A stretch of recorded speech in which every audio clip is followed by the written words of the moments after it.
আপনি ভাবুন না এপিজে আব্দুল কালাম স্যার, আপনি ভাবুন না ওয়ারেন বাফেটের কথা, ভাবুন বিল গেটসের কথা, ভাবুন জ্যাকমার কথা। সোনার চামচ নিয়ে কজন জন্মগ্রহণ করেছিলেন? এটা কখনোই হতে পারে না, বা এটা কোনো ব্যাপারই নয় যে আপনি কত টাকা ইনকাম করেন আর কত টাকা ইনকাম করলে ধনী হতে পারবেন।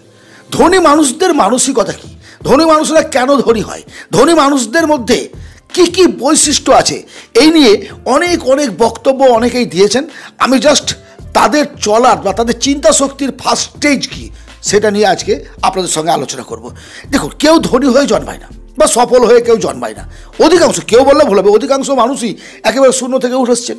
শূন্য থেকে আপনি ভাবুন না এপিজে আব্দুল কালাম স্যার, আপনি ভাবুন না ওয়ারেন বাফেটের কথা, ভাবুন বিল গেটসের কথা, ভাবুন জ্যাকমার কথা। সোনার চামচ নিয়ে কজন জন্মগ্রহণ করেছিলেন? আজকে ক্রিকেটার জগতে, ক্রিকেট জগতের যে king of the cricketer Sachin Tendulkar, তিনি কি জন্মের সময় হাতে ব্যাট নিয়ে জন্মেছিলেন নাকি?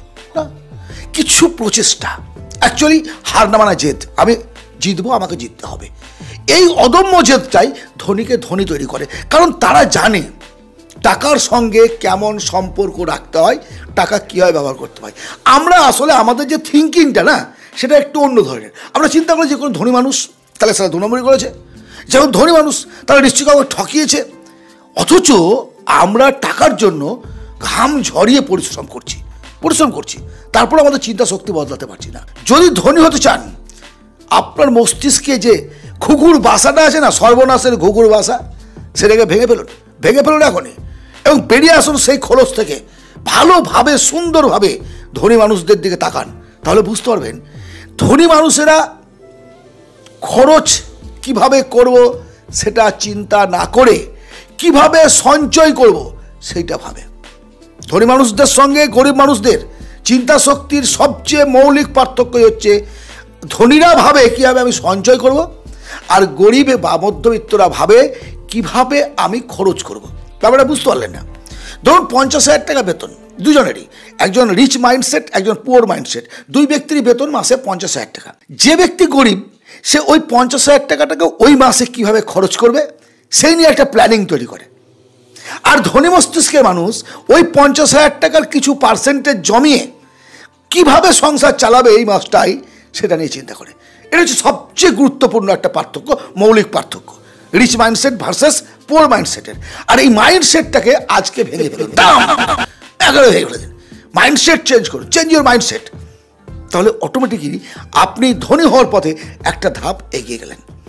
শুধুমাত্র কায়িক পরিশ্রম করে, দৈহিক পরিশ্রম করে, অক্লান্ত ঘাম ঝরিয়ে কেউ ধনী হতে পারে না। আপনি আপনার সময়ের বিনিময়ে যে টাকাটা ইনকাম করছেন, একটা লেবার, সেটা শারীরিক পরিশ্রম করে ইনকাম করে যারা, এটা দারুণ আন্দোলন। সুতরাং কত সময় কাজ করলে কত টাকা ইনকাম করবেন এর পেছনে না ছুটে আপনার ভ্যালু বাড়ান, যে আমি কত টাকা ইনকাম করার যোগ্য। আরে ভাবুন না, একজন দারোয়ান ক ঘন্টা ডিউটি করে, আর ওই অফিসের বস কত ঘন্টা ডিউটি করে, as the same.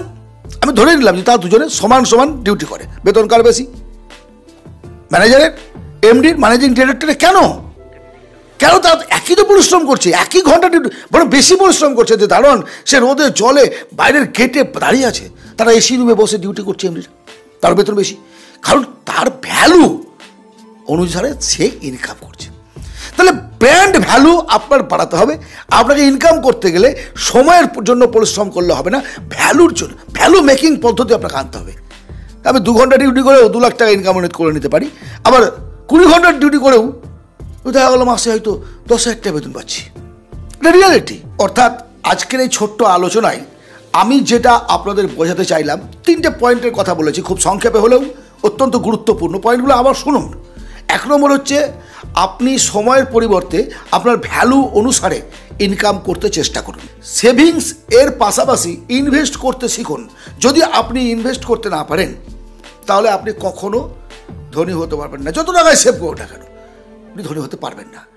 Rich mindset এবং পুয়ার্স মাইন্ডসেট, এই দুটো মাইন্ডসেটকে ভালোভাবে জেনে বুঝে নিয়ে নিজের মাইন্ডসেটটা তৈরি করুন আপনি কোন পথে যেতে চান।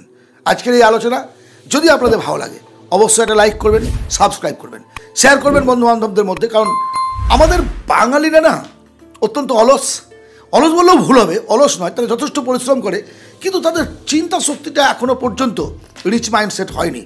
আর আমার যারা ফলোয়ার্স আমি জানি তারা অধিকাংশই 35 টু ম্যাক্সিমাম হয়তো 40 ইয়ার্স, আর বেশিরভাগই 20 ইয়ার্সের মধ্যে।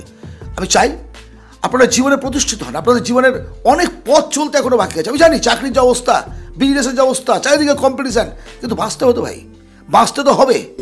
আপনার মুখে কেউ আহার তুলে দেবে না যতটাই আপনি কষ্ট করুন না কেন, 2 দিন 3 দিন, তারপর আর কেউ নয়। সো আজ এই পর্যন্ত, ভালো থাকবেন, পরবর্তী ভিডিওতে আবার কথা হবে।